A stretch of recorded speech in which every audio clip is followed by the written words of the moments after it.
Hello student. जैसा कि आप सभी जानते हो अल्फा क्लासेस में आपका स्वागत है और आप भी अच्छे होगे। ठीक है ना।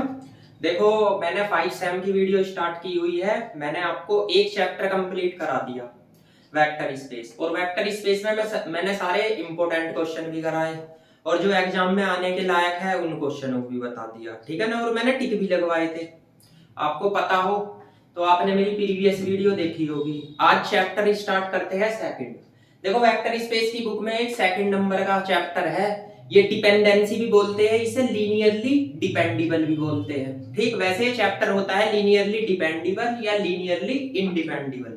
दो ही केस होते हैं इसमें। एक तो होती है डिपेंडेंसी, एक होती है इंडिपेंडेंसी। अच्छा, इनकी डेफिनेशन मैंने वैसे लिख दी, लेकिन डेफिनेशन इतनी इंपॉर्टेंट नहीं है, क्योंकि इस चैप्टर में आपको क्या करने हैं, इस चैप्टर में आपको सवाल करने हैं और इस चैप्टर से एक क्वेश्चन आएगा जरूर, क्योंकि ये चैप्टर इंपॉर्टेंट है और आता भी है। इससे किस टाइप का क्वेश्चन आएगा, कैसे आएगा, वो सब मैं बता दूंगा, उसकी प्रॉब्लम नहीं है। ठीक है ना। तो चलो ये चैप्टर स्टार्ट करते हैं। 5 सेम वेक्टर स्पेस की वीडियो आपकी चली रही है, जो है ना। मैं धीरे धीरे आपकी कंबाइंड चैप्टर कंप्लीट कराता जा रहा हूँ, जो है ना, और आपके एक का क्वेश्चन कराता जा रहा हूँ। ठीक है ना। अब देखो, इसमें आज हम इसमें क्या पढ़ेंगे। देखो, सबसे पहले जब चैप्टर की स्टार्ट होती है, चैप्टर नंबर सेकंड है। इस चैप्टर का नाम है, इसे डिपेंडेबल भी बोलते हैं और इनडिपेंडेबल भी बोलते हैं। ठीक है ना।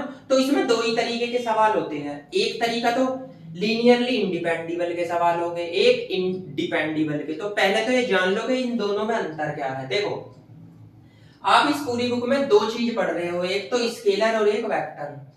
ठीक है ना। आपको क्या करना है, जिसमें स्केलर एलिमेंट की वैल्यू नॉट इक्वल टू 0 होती है वो तो होता है डिपेंडेबल या डिपेंडेंसी। ठीक है ना। और जिसमें स्केलर एलिमेंट की वैल्यू 0 हो जाती है वो होता है इंडिपेंडेंसी या इंडिपेंडेबल। देखो, इसमें क्या करते हैं, इसमें लेट VF भी एक वेक्टर स्पेस है। उस वेक्टर स्पेस के अंदर एक फाइनाइट सेट है और फाइनाइट सेट के अंदर सारे के सारे एलिमेंट है अल्फा के। ठीक है ना।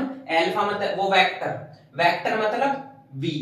तो सारे के सारे एलिमेंट ये अल्फा 1 अल्फा n, ये सारे के सारे V के एलिमेंट है। अच्छा, इसके बाद वो आपका डिपेंडेबल होगा या डिपेंडेंसी होगा। कब होगा, जब उसके स्केलर एलिमेंट, जो आपके उसके अंदर के स्केलर एलिमेंट होंगे वो आपके नॉट इक्वल टू 0 होंगे। ठीक है ना। अब मैंने लीनियर कॉम्बिनेशन का फॉर्मूला बताया था, alpha equal to a1 alpha 1 plus a2 alpha 2 और प्लस के an अल्फा n। तो कहने का ये मतलब है, अगर इस वेक्टर की वैल्यू 0 रख दें तो आपका देखो यही फॉर्मूला बन गया। बन गया नहीं, a1 alpha 1 a2 alpha 2 a3 alpha 3 और dot dot an alpha n equal to 0। ठीक, अब दोनों की डेफिनेशन में अंतर कुछ नहीं है, केवल एक वर्ड्स का। इसमें तो यहाँ क्या लिख रहा है, नॉट इक्वल टू 0। इसमें आपका क्या लिख रहा है, स्केलर एलिमेंट इक्वल टू 0। यही आपको चेंज करना है। ठीक, दोनों के फॉर्मूला सेम है। ठीक है ना। केवल एक अंतर है, जब आपको सवाल देगा डिपेंडेबल का तो आपको क्या करना, आपको जो है ना सोल्व करके स्केलर एलिमेंट की वैल्यू निकालनी है। ठीक है ना। और जब सवाल आपको देगा इंडिपेंडेबल का तो आपको क्या करना है, तो इसमें स्केलर एलिमेंट की वैल्यू क्या आएगी, इक्वल टू 0। ठीक, दोनों में इस चीज का अंतर है। अच्छा, इस चैप्टर में ज्यादा कुछ नहीं है, इस चैप्टर में क्वेश्चन है जो मैं आपको कराऊंगा। जो मैं क्वेश्चन आपको कराऊंगा आपको वही क्वेश्चन करके जाने हैं, क्योंकि उन्हीं क्वेश्चन में से एग्जाम में आएगा। आपको कोई भी क्वेश्चन हो, या तो किताब से बना के दे या किताब से बाहर बना के दे, आपको केवल एक ही मेथड से क्वेश्चन करने हैं, जो उनसा मेथड मैं आपको बताता हूँ। ठीक है ना।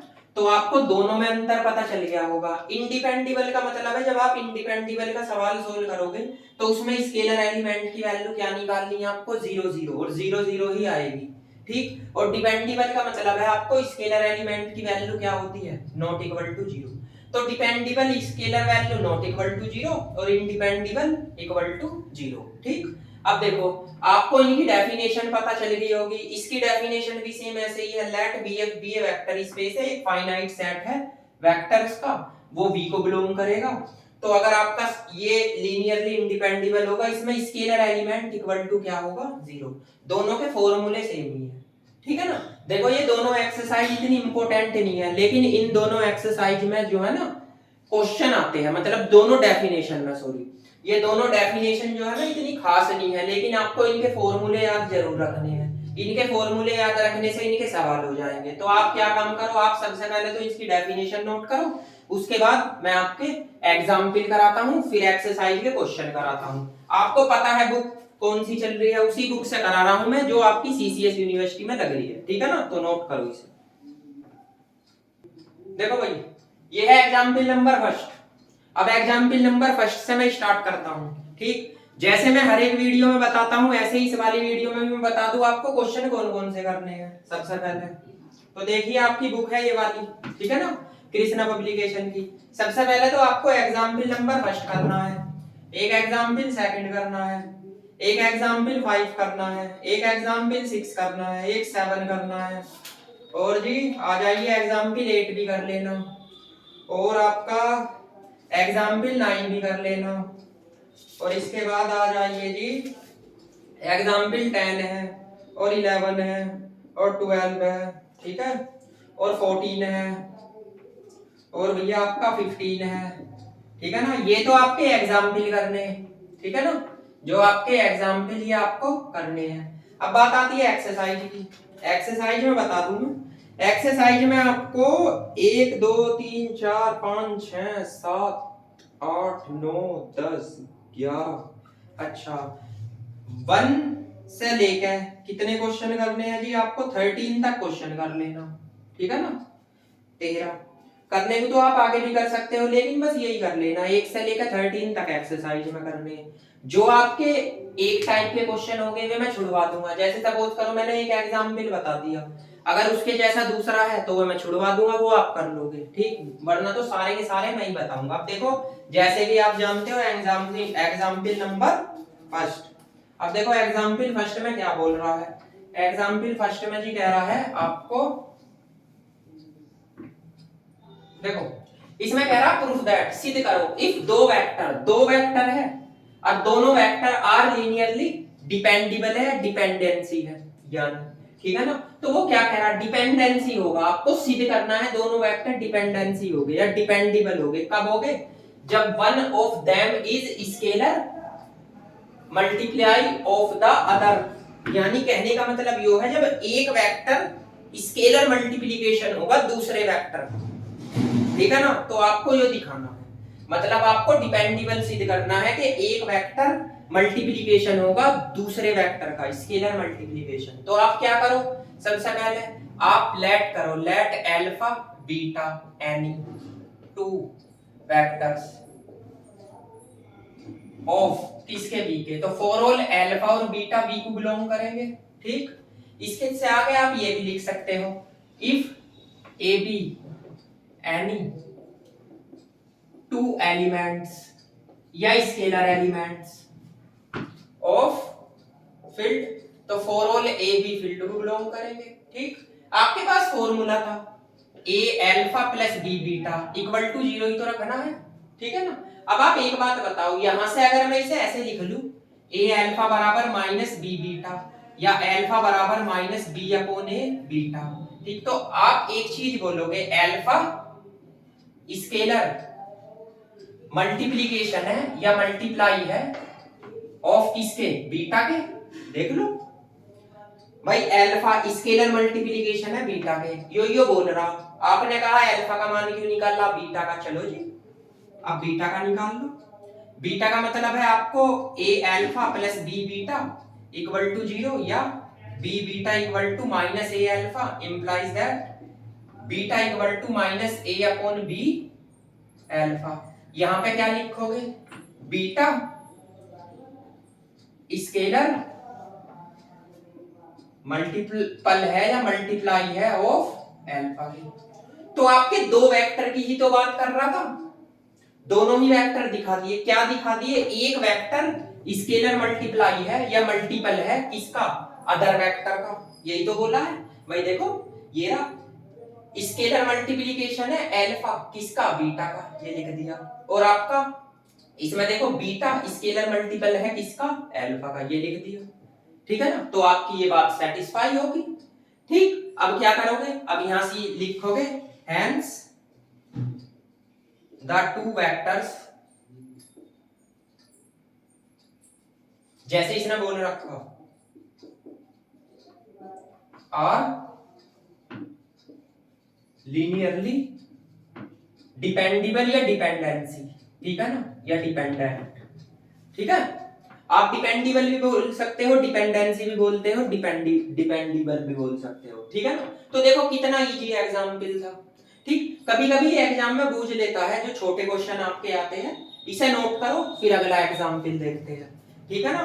अगला एग्जाम्पल आपका एग्जाम्पल नंबर 2 है आपकी बुक में, ठीक। उसमें पॉइंट्स दे रखे हैं, पॉइंट्स के बारे में भी बताता हूं, आप इसे नोट करो, ठीक है।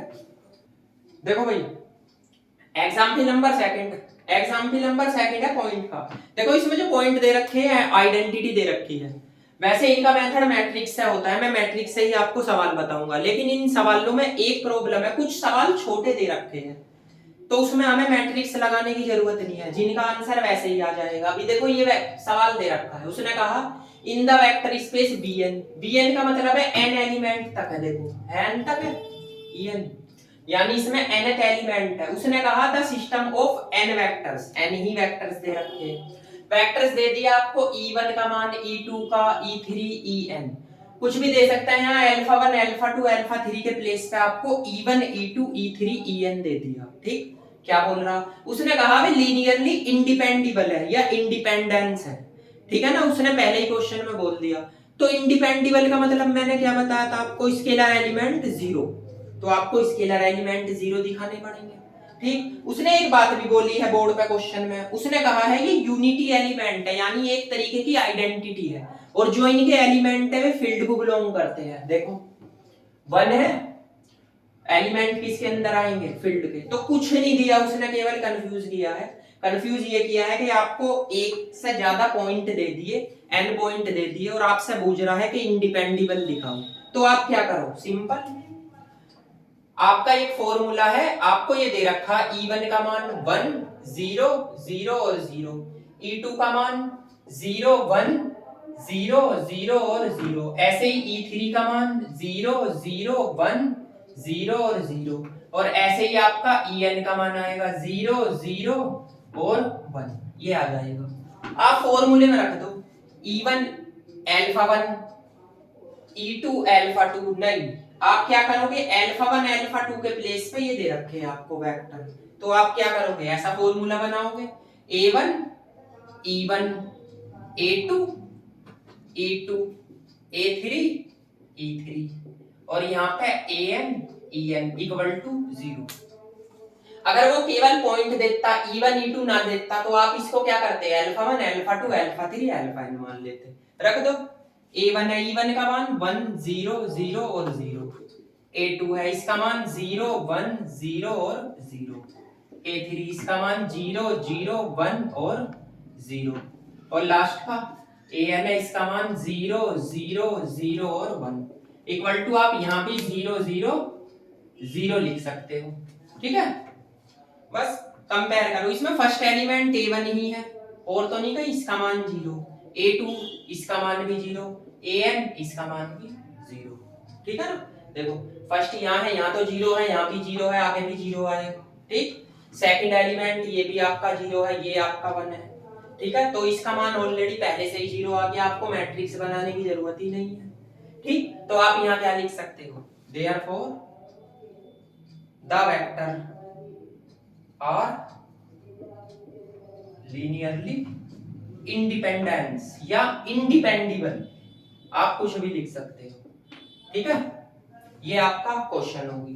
तो देखो इतने इजी से क्वेश्चन है स्टार्टिंग में जो दे रखे हैं। अब सुनो, इसे नोट करने से पहले मैं आपको एक बात बता दूं, एक आपका एग्जाम्पल नंबर 5 है, एग्जाम्पल नंबर 5 आपको ये दे रखा है उसने, ए सिस्टम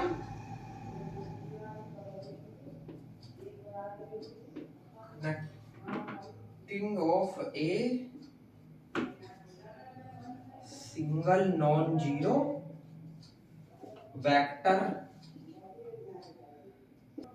तो देखो इसी के साथ पांचवा क्वेश्चन देख लो एक बार, पांचवा एग्जाम्पल बुक में दे रखा, मैंने लिख दिया ए सिस्टम। उसने एक चीज बोल रखी, अगर आप सिंगल नॉन जीरो वेक्टर लेते हो तो वो लीनियरली इंडिपेंडेबल होगा। सही बात है। देखो अगर आपका जो फॉर्मूला है इसमें सारे वेक्टर ना छोड़ के केवल एक वेक्टर लो अल्फा और इक्वल टू 0 रखो तो 0 ही होगा, ठीक। ये एग्जाम्पल क्या बोल रहा, यही बोल रहा कि आपका एक सिस्टम है, उसमें एक कंस्टैंडिंग या कनेक्टिंग कुछ भी दे सकता है आपको, मतलब एक स्केलर वेक्टर से कनेक्ट है, यानी सिंगल आपका क्या है, नॉन जीरो वेक्टर है, तो वो क्या है आपका लीनियरली इंडिपेंडेंस या इंडिपेंडिबल है।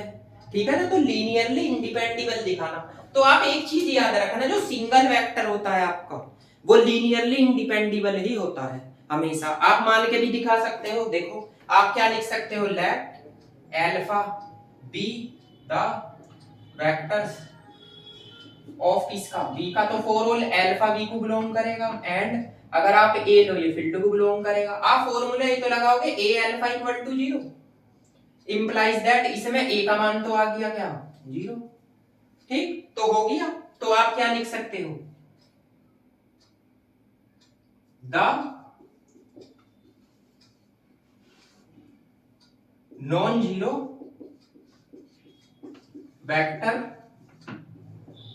इज लीनियरली इंडिपेंडेबल या इंडिपेंडेंट। ठीक है ना, तो आपका एक छोटा सा रिजल्ट था। छोटे से रिजल्ट का मतलब मैं आपको बताना चाहता हूं कि अगर आपका कोई सिंगल नॉन जीरो वेक्टर आता है तो वो लीनियरली इंडिपेंडेबल होता है। इस चीज को आपको याद रखना है। ये आपका एग्जाम्पल नंबर 5 दे रखा है। देखो ये इतना खास नहीं है, लेकिन आपका कभी कभी बूझ लेता है, ये केवल नॉलेज के लिए आपको याद रखना है। तो आप क्या काम करो, इसको नोट करो, इस वाले क्वेश्चन को भी और इस वाले क्वेश्चन को भी, इन दोनों क्वेश्चनों को नोट करो। इसके बाद मैं नेक्स्ट क्वेश्चन कराता हूं, नोट करो इसे। देखो भाई, अब आते हैं आपके एग्जाम्पल नंबर 6 पे। अब स्टार्ट होते हैं सवाल वे जिनमें आपको पॉइंट देगा। तो टेंशन फ्री हो गया। आप जरा ये देखो, जो है ना, पहले यहाँ ध्यान से देख लेना। अब सवाल उस मेथड के हैं जो एग्जाम में आते हैं। देखो आपको क्या देगा, एक से ज्यादा पॉइंट देगा। पॉइंट कुछ भी दे सकता है। एग्जाम्पल नंबर 6 में आइडेंटिटी दे रखी है, एक पॉइंट अलग से दे रखा, इसे छोड़ो। एग्जाम्पल नंबर 7 में देखो आपको पॉइंट दे रखे हैं। जैसे आपका जो क्वेश्चन मैं बताऊंगा ऐसे ही आपका एग्जाम्पल 7 होगा, एग्जाम्पल 8 होगा। ठीक है ना, कहने का मतलब है जिसने आपको पॉइंट दे रखे हैं वो इसी मेथड से होगा। एग्जाम में क्वेश्चन भी इसी मेथड से करने। आपको एक से ज्यादा पॉइंट दे दे, इंडिपेंडेबल या डिपेंडेबल बूझने, तो आप क्या करोगे, यो मेथड लगाओगे। इसमें क्या कह रहा, इसमें कह रहा सो दैट, आपको सिद्ध करके दिखाना ये सारे के सारे जितने वेक्टर है ये सारे के सारे लीनियरली डिपेंडेबल है। ठीक है ना। अच्छा, लीनियरली डिपेंडेबल सबसेट है। देखो सबसेट बोल सकता है, वो कुछ भी दे सकता है, लेकिन आपको क्या देगा, ये जरूर लिख के देगा लीनियरली डिपेंडेबल है, इंडिपेंडेबल है। तो आपको सिद्ध क्या करना कि ये जो वेक्टर है ये सारे के सारे क्या है, लीनियरली डिपेंडेबल है। अब उसने एक चीज और बोला है, इसके अंदर के जो वेक्टर है एलिमेंट, सॉरी, वे किसके हैं, रियल नंबर फील्ड के। ठीक है, तो आप एक चीज ध्यान रखो कि आपको क्या देगा, आपको जो है ना पॉइंट देगा। पॉइंट आपको देगा, एक दे सकता है, 2 3 4 5, जितने भी पॉइंट दे। आप क्या करो, सबसे पहले इन्हें लेट कर लो। लेट करोगे, फर्स्ट पॉइंट को अल्फा 1 लेट कर लेना, 1 2 4, अल्फा 2 दूसरे को 1 0 0, अल्फा 3 तीसरे को 0 1 0, और एंड अल्फा 4। ये हो गया 0 0 और 1। ठीक है, अब देखो इसमें आइडेंटिटी दे रखी तो घबराने की जरूरत नहीं है। अगला जो एग्जाम्पल है, एग्जाम्पल नंबर 7, उसमें आपके 3 पॉइंट दे रखे। जैसे ही वो एग्जाम्पल होगा ऐसे ही एग्जाम्पल नंबर आप 7 करोगे, ऐसे ही एग्जाम्पल नंबर 8 करोगे। ठीक है ना, देखो यहाँ पे अब क्या करो, आपके पास एक फॉर्मूला है a1 अल्फा 1 a2 अल्फा 2 और प्लस के an alpha n equal to 0। ये a1 है, इसमें रख दो। तो a1 अल्फा 1 का मान आपका ये है, a2 अल्फा 2 का और प्लस a3 अल्फा 3 का, ये हो गया, और प्लस a4 अल्फा 4 का, ये आ गया, और इक्वल टू आप 0 0 0 ये रखो।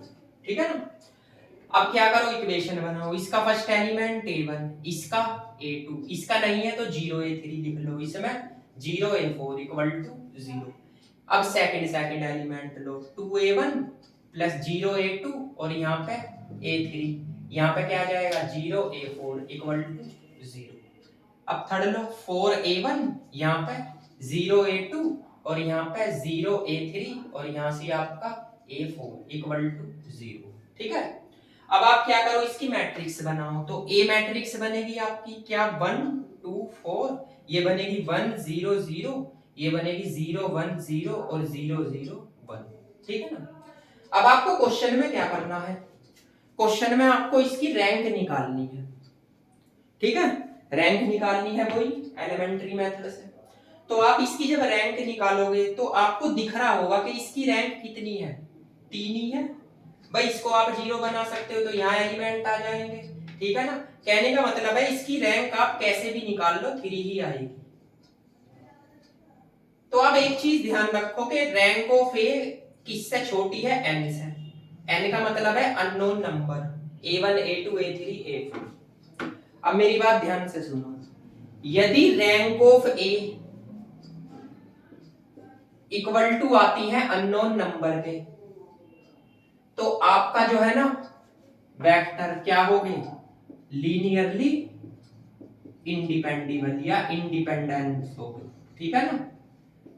और यदि रैंक ऑफ ए छोटी आती है अननोन नंबर से, तो आपके वेक्टर क्या हो गए, लीनियरली डिपेंडेबल या डिपेंडेंट हो गए। ठीक है ना। ये दो बात याद रखना। अब आपको क्या करना, देखो इसकी रैंक है 3, अननोन नंबर है 4। ठीक है। तो आपका रैंक ऑफ ए छोटी है अननोन नंबर से, तो डिपेंडेबल होगा। ये मेथड लगा के चलोगे तो इनसे आपके सारे सवाल हो जाएंगे और इन्हीं से ही मैं कराऊंगा। एक बात और, अगर आपका सवाल लीनियरली डिपेंडेबल है तो आप उसमें स्केलर एलिमेंट की वैल्यू निकाल के दिखाओगे, और अगर आपका सवाल लीनियरली इंडिपेंडेबल है तो आप उसमें सीधे ही स्केलर एलिमेंट की वैल्यू 0 0 लिख दोगे। क्योंकि मैंने डेफिनेशन में क्या बताया, scalar element not equal to 0 और इंडिपेंडेबल में स्केलर एलिमेंट इक्वल टू 0। ठीक है ना। तो अब इसमें कौन सा केस लगा, इसमें केस लग गया ये वाला। ठीक है ना। तो अब आप इसमें स्केलर एलिमेंट की वैल्यू निकाल के दिखाओगे। तो देखो स्केलर एलिमेंट आपके क्या है, तो आप यहां लिख सकते हो, इससे आगे क्या लिख सकते हो, देयरफॉर द सबसेट, सबसेट बोला है उसने ये ऑफ वेक्टर, या आप सीधे ऐसे लिख सकते हो, the vector is linearly dependable या डिपेंडेंट। ठीक है ना। तो आपको ये तो पता चलेगा कि आपका जो है ना वेक्टर्स, ये जो सवाल है ये लीनियरली डिपेंडेबल है। अब क्या करोगे, नाउ अब आप स्केलर एलिमेंट की वैल्यू निकाल के दिखाओ। एक बात बताओ, आपके यहां से इक्वेशन कितनी है, आपकी इक्वेशन है a1 + a2 = 0। यहां पे वैल्यू कितनी है, 2a1 और प्लस के a3 = 0। यहां पे कितनी है, 4a1 और प्लस a4 = 0। तो आप एक को कांस्टेंट लेट कर लो, किसी को भी लेट कर सकते हो, आपकी मर्जी है। अगर a1 को मैं k लेट करता हूं तो यहां रखोगे तो a2 की वैल्यू क्या आएगी, -k। a3 की वैल्यू क्या आ जाएगी आपकी, -2k। a4 की वैल्यू आपकी क्या आ जाएगी, -4k। ठीक। तो आप यहां लिख सकते हो क्या, a1 की वैल्यू भी नॉट इक्वल टू 0, a2 की वैल्यू भी नॉट इक्वल टू 0, a3 की वैल्यू भी नॉट इक्वल टू 0 और a4 की वैल्यू भी नॉट इक्वल टू 0। ठीक है। इस सवाल में आपको ये निकालने के लिए नहीं बोला, इस सवाल में कहा कि आपको सिद्ध करना कि ये जो वेक्टर है लीनियरली डिपेंडेबल है। तो वो तो आपका यहीं से पता चल गया। ठीक है ना। यहां से ही आपका जो है ना, ये तो यहां से ही पता चल गया। आपकी रैंक ऑफ ए कितनी आई, अननोन नंबर से छोटी, तो आपको यही पता चलेगा कि सवाल लीनियरली डिपेंडेबल है। ठीक। ये तो मैंने अगले क्वेश्चनों के लिए बताया। आप जो है ना कंप्लीट क्वेश्चन में यहां तक ही करोगे। अगर आपका डिपेंडेबल है तो आप क्या करो, स्केलर एलिमेंट की वैल्यू निकाल के दिखाओगे कि कोई भी कांस्टेंट रख के दिखा दो। ठीक। और इंडिपेंडेबल है, अगर आपका यहां से इंडिपेंडेबल आ जाता तो आप यहां सीधे लिख देते, a1 का मान भी 0, a2 का भी 0, a3 का भी और a4 का भी।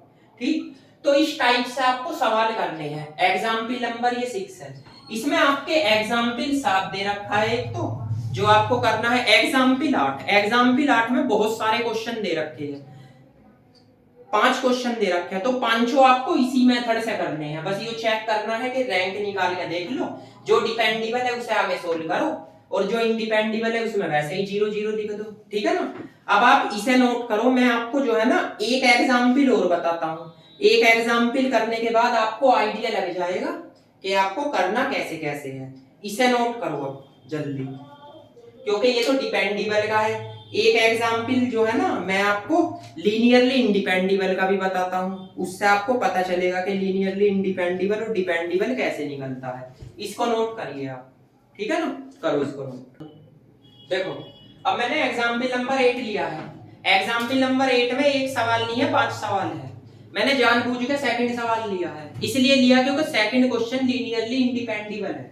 मैंने डिपेंडेबल तो दिखा दिया आपको। मैं बार बार एक ही बात बता रहा हूँ, एग्जाम्पल नंबर ये 8 है, 7 आपको खुद करना है जो जो मैंने बोर्ड पे लिखवाए हैं, ठीक है ना। और मेथड आपको यही लगाना है, जो सा मैं मेथड बता रहा, इसी से ही सारे क्वेश्चन हो जाएंगे। एग्जाम्पल नंबर 8 में सवाल है 5, 5 के 5 करने हैं, 5 पार्ट्स है। ये सेकंड पार्ट्स मैं बता रहा हूँ। एग्जाम्पल नंबर 8 भी आपको ही करना है, और बाकी के आगे के एग्जाम्पल आपको मैं बताता हूँ कैसे कैसे होगा। जैसे ही मैं सवाल कराऊंगा ऐसे ही आपका एग्जाम्पल नंबर 14 है, एग्जाम्पल नंबर 14 भी आपको खुद करना है, ठीक है ना। देखो मैं पहले ही आपको लिखवा देता हूँ कौन कौन सा एग्जाम्पल करना है, और अब जोन जोन से एग्जाम्पल मैं देखता हूँ कि आपको प्रॉब्लम पड़ेगी तो उसे मैं बता देता हूँ, और जो आपके उसी पे बेस है तो वो मैं करने के लिए देता हूँ। आपको करना क्या है, लापरवाही करने की जरूरत नहीं। आप क्या करोगे, आप जो है ना क्वेश्चन सोल्व करोगे जो जो मैं दे रहा हूँ, ठीक है ना। इससे बेफिक्र रहो, एग्जाम में आपका वही आएगा, ठीक है। अब देखो इस सवाल को, इस सवाल में क्या बोल रहा है, इसमें भी सेम यही बोल रहा। उसने कहा V3R आपका रियल नंबर के एलिमेंट है फील्ड के अंदर जो आते हैं। उसने कहा each following set of vectors, यानी वेक्टर के कुछ सेट दे रखे, वो लीनियरली डिपेंडेबल है या नहीं, आपको ये दिखाना है इस एग्जांपल में। भाई उसने तो बोल दिया लीनियरली डिपेंडेबल या डिपेंडेंस, आपको तो चेक करना कौन सा डिपेंडेबल है कौन सा इंडिपेंडेबल। 5 पार्ट से सेकंड पार्ट आपको मैं करा रहा हूँ, ठीक है। सेम वही प्रोसीजर है, क्या प्रोसीजर है, अल्फा मान लो, लेट इसको अल्फा 1 मान लो, क्या 1 2 और 0, ठीक है ना। अल्फा 2 0 3 और 1, अल्फा 3 -1 0 और 1। देखो मैंने एक बात और बताई थी आपसे, आप किसी को भी अल्फा 1 अल्फा 2 अल्फा 3 मान सकते हो, उससे कोई प्रॉब्लम नहीं। फॉर्मूला है A1 अल्फा 1 A2 अल्फा 2 और प्लस के AN alpha n equal to 0। A1 alpha 1 का मान आपका ये रहा, A2 अल्फा 2 का और A3 अल्फा 3 का इक्वल टू क्या रखो 0 0 0।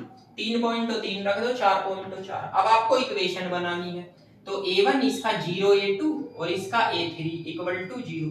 इसके बाद 2A1 यहाँ से 3A2 और यहाँ पे 0 A3 इक्वल टू 0। इसके बाद 0 A1 और यहाँ पे A2 और यहाँ पे A3 इक्वल टू 0। अब सेम वही प्रोसेस, क्या मैट्रिक्स बनाओ, A का मान 1 2 0 0 3 और 1, यहाँ पे -1 0 और 1, ये बनाओगे। भाई फर्स्ट एलिमेंट की मल्टीप्लाई इसके फर्स्ट इसका फर्स्ट, एक इक्वेशन बन गई। फिर सेकंड की करो, फिर थर्ड की करो, मैट्रिक्स। अब क्या है, इसकी रैंक निकालनी है, तो रैंक निकालो। पहली रो का पहला एलिमेंट 1, उससे नीचे का 0, ये तो 0 है, यही बना लो। तो R2 का मान क्या होगा, R2 -2 R1। तो देखो यहाँ पे, तो आपका A ये 1 0 0 हो जाएगा, ये 0 -1। अब देखना है यहाँ से, इसमें अगर 2 की मल्टीप्लाई करके घटाने लगा तो 3 ही आएगा, ये है। इसमें अगर 2 की मल्टीप्लाई करके घटाने लगा तो प्लस का 2 आएगा और ये 1 है।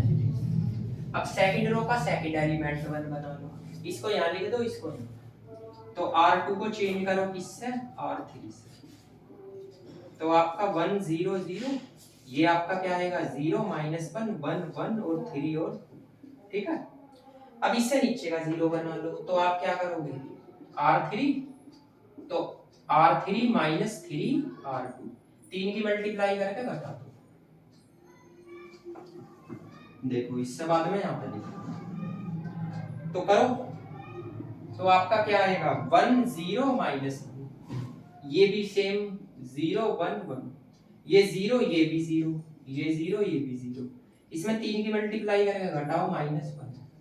अब देखो 3 की ना, इसमें से घटा दिया। अब देखो ये 0 नहीं बनने का, अगर बन गया तो यहाँ पे एलिमेंट आ जाएंगे। तो इसकी रैंक ऑफ ए क्या आ गई, 3 आ गई। अच्छा rank of A equal to किसके है, n के है। देखो n मतलब अननोन नंबर 1 2 3, तो इसमें अननोन नंबर कितने हैं? 3। रैंक कितनी आई? रैंक भी 3। तो क्या होगा? यहाँ क्या लिखोगे? The set of vectors are linearly, ये इंडिपेंडेबल आया, ठीक है ना? ये इंडिपेंडेबल आया या इंडिपेंडेंसी लिख सकते हो, ठीक है? तो आपको देखो ये अलग सवाल करा है, तो इसमें सीधे क्या लिखोगे? a1 की वैल्यू भी 0 होगी, a2 की वैल्यू भी 0 होगी और a3 की वैल्यू भी 0 होगी, ठीक? तो सवाल का हमें रैंक से पता चल जाता है कौन सा लीनियरली डिपेंडेबल है और कौन सा लीनियरली इंडिपेंडेबल या इंडिपेंडेंसी होगा, ठीक है? तो आपको ये सवाल मैंने इसलिए बताया क्योंकि इसमें देखो डिपेंडेबल का तो मैंने बता दिया था पहले, डिपेंडेबल का भी आपको दोबारा बता देता हूं। क्या?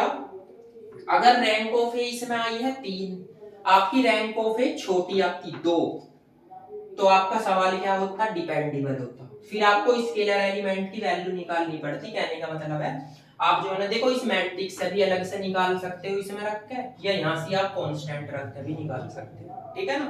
तो आपका जो एग्जाम्पल नंबर 8 था, एग्जाम्पल नंबर 8 में बहुत सारे क्वेश्चन दे रखे हैं, सारे आपको करने हैं, ठीक है ना?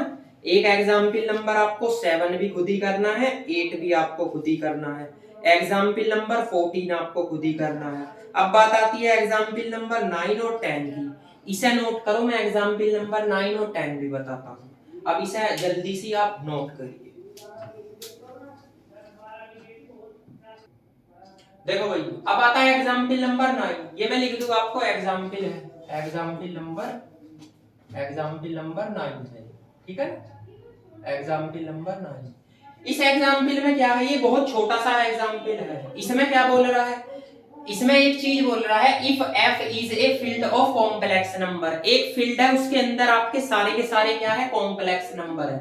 आपको सिद्ध करना है, proof that the vector, vector एक तो ये दे दिया, एक आपका ये दे दिया, वे दोनों वेक्टर क्या है? लीनियरली डिपेंडेबल है। तो लीनियरली डिपेंडेबल है, वे दिखाने नहीं है, लीनियरली डिपेंडेबल है, आपको तो ये सिद्ध करके दिखाना। a1 b2 minus a2 b1 equal to 0, simple example है और कोई नहीं है, ऐसा कोई खास नहीं है, देख लो। जैसे मैंने स्टार्टिंग में आपको कराया था सेम ऐसा ही है, ये बिल्कुल सेम इसके जैसा ही।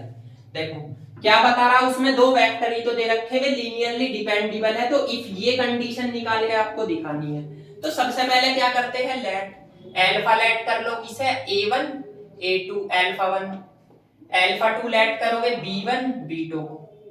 अब आप इसे फॉर्मूले में रख दो, फॉर्मूला क्या है आपका? a1 अल्फा 1 a2 अल्फा 2 और प्लस के an alpha n equal to 0। तो a1 अल्फा 1 का मान a1, अब देखो एक चीज की प्रॉब्लम हो सकती है, इसमें भी a1 a2 दे रखा है, इसमें भी b1 b2 दे रखा, आप यहाँ भी तो a1 a2 रखते हो, तो यहाँ आप कोई और वैल्यू रख सकते हो। वैल्यू मतलब यहाँ पे क्या ले लो? यहाँ पे x ले लो, यहाँ पे आपका y ले लो, ठीक है ना? ऐसे लिख सकते हो। तो यहाँ पे दो ही तो वेक्टर है, x alpha 1 plus y alpha 2 equal to 0, ये छोटा सा फॉर्मूला बना लो, बाकी लिखने की क्या जरूरत है जब टर्म है ही नहीं। तो आप x अल्फा 1 का मान a1 a2 plus y beta 1 का मान b1 b2 इक्वल टू 0 0, ठीक है? वही फॉर्मूला है a1 a2 b1, वो a1 अल्फा 1 a2 अल्फा 2 और a3 alpha 3 dot dot an alpha n, वही वाला फॉर्मूला है। मैंने a1 a2 के प्लेस पे xy लिया, क्यों? क्योंकि a1 a2 इसमें वेक्टर में दे रखा है। अब क्या करो? इक्वेशन बनाओ, x a1 y b1 equal to 0, यहाँ पे x a2 और y b2 इक्वल टू 0। अब इसकी मैट्रिक्स बना लो, तो मैट्रिक्स क्या बनेगी इसकी? आपकी a1 और ये a2 और b1 और b2। अब लीनियरली डिपेंडेबल में क्या होता है? लीनियरली डिपेंडेबल में scalar element not equal to 0 होते हैं, ये बताया था मैंने। तो आपको क्या करना है? मैट्रिक्स की रैंक तो निकालने की जरूरत नहीं है, तो आप क्या करो? a का डिटरमिनेंट रखो 0 के इक्वल, तो रख दीजिए। तो आप ऐसे लिखोगे a1 a2 और b1 b2 0, तो आप इसकी मल्टीप्लाई इसमें करो a1 b2 minus b1 a2 equal to 0, तो ये आपका रिजल्ट निकल के आ गया, ठीक है ना? अच्छा एक चीज और बताता हूं, जैसे आपने मैट्रिक्स बनाई है, अगर आप कहने लगते कि इसकी डिपेंडेबल है, ये सिद्ध करके दिखाओ, तो आप वही प्रोसेस लगाते रैंक वाला ही, ठीक है। लेकिन ये डिपेंडेबल तो है, आपको तो केवल ये रिजल्ट निकालने के लिए बोला। देखो एक बात बताओ, अगर मैं इसे इधर उठा के ले जाऊं तो आपका स्केलर एलिमेंट ऐसा कुछ आएगा, a1 यहां से b1 a2, तो आप ऐसे लिख सकते हो a1 a2 b1 b2 का इक्वल, ये आ गया। ये कंडीशन लिख सकते, तो यो नॉट इक्वल टू 0 तो है, केवल आपको ये कंडीशन निकालने के लिए बोला है, ठीक है ना। तो ये छोटे छोटे जो एग्जाम्पल है, कभी कभी एग्जाम में पूछ लेते हैं। अच्छा, कुछ टीचर ऐसे होते हैं कि एग्जाम्पल नहीं कराते। देखो मैंने आपको पहले ही बता दी एक बात, मैं आपको सीसीएस यूनिवर्सिटी का पढ़ा रहा हूँ, कृष्णा पब्लिकेशन की बुक, ठीक है ना, जो सेमेस्टर वाइज है। काफी बच्चों की मेरे पास रिक्वायरमेंट आ रही थी, सर कुछ क्वेश्चन छोड़ देते हैं टीचर, कंबाइंड नहीं कराते। तो एक चीज मैं आपको पहले ही बता दूं, मैं जो क्वेश्चन करा रहा हूँ बुक के सारे क्वेश्चन करा रहा हूँ और टॉपिक वाइज करा रहा हूँ। आपको क्या करना है, इनका एक रजिस्टर बनाना है अलग से, और अलग से आपको सारे के सारे क्वेश्चन नोट करने हैं। जिसके पास बुक है ठीक है, जिसके पास बुक नहीं है वो भी ठीक है, ठीक, क्योंकि जिसके पास बुक नहीं है आप एग्जाम में ये सारे के सारे क्वेश्चन करके ले जाना। लास्ट में मैं आपको ये भी बता दूंगा कि कौन सा क्वेश्चन इंपॉर्टेंट है, उसकी भी मैं अलग से वीडियो डालूंगा। जो जो क्वेश्चन आपके इंपॉर्टेंट है, जो एग्जाम में आने ही आने हैं, ठीक है ना। देखो बहुत सारे टीचर पढ़ाते हैं और सारे ही टीचर अच्छा पढ़ाते हैं, मैं ये नहीं कहता कि कोई टीचर बेकार पढ़ाता है, सब मेहनत करने के लिए बोलते हैं। फर्क इतना है कि आप मेहनत नहीं करते, ठीक। तो जो जो मैं आपको क्वेश्चन बता रहा हूँ सारे के सारे आपकी बुक्स में है, सारे क्वेश्चन मैं आपको करा रहा हूँ, ठीक। इस बात से आप बेफिक्र रहो कि सर जो है ना पूरी बुक नहीं कराएंगे, बीच से वीडियो छोड़ देंगे, ऐसा कुछ नहीं है। अभी तक मैं सारे के सारे आपको लेक्चर करा रहा हूँ। क्या करना है आपको, चैनल को सब्सक्राइब कर लेना है और ज्यादा से ज्यादा इसे शेयर करना है, ठीक। और जो है ना इससे आपको एक चीज के बेनिफिट पड़ेगा कि मैं जो नई नई वीडियो बनाता हूँ उसकी नोटिफिकेशन आपको मिल जाएगी, ठीक है ना। तो आज मैं आप लेक्चर को यहीं खत्म करता हूँ, इसलिए खत्म करता हूँ क्योंकि जो है ना काफी लेंथी हो जाएगा। अगला जो लेक्चर आएगा, आने वाला लेक्चर मेरा, उस लेक्चर में मैं इससे आगे के क्वेश्चन कराऊंगा। कुछ तो देखो एग्जाम्पल रह गई, और फिर इसमें मैं एक्सरसाइज स्टार्ट कराऊंगा, एक्सरसाइज के क्वेश्चन कराऊंगा, जो जो मैंने आपको स्टार्टिंग से बताया है। तो आपको क्या करना है, आपको जो है ना ये क्वेश्चन नोट करना है, ठीक है ना, और चैनल को सब्सक्राइब कर लेना है, ज्यादा से ज्यादा लाइक करना है और शेयर करना है, ठीक। ठीक है, अच्छा तो मिलते हैं अगली वीडियो में, थैंक यू।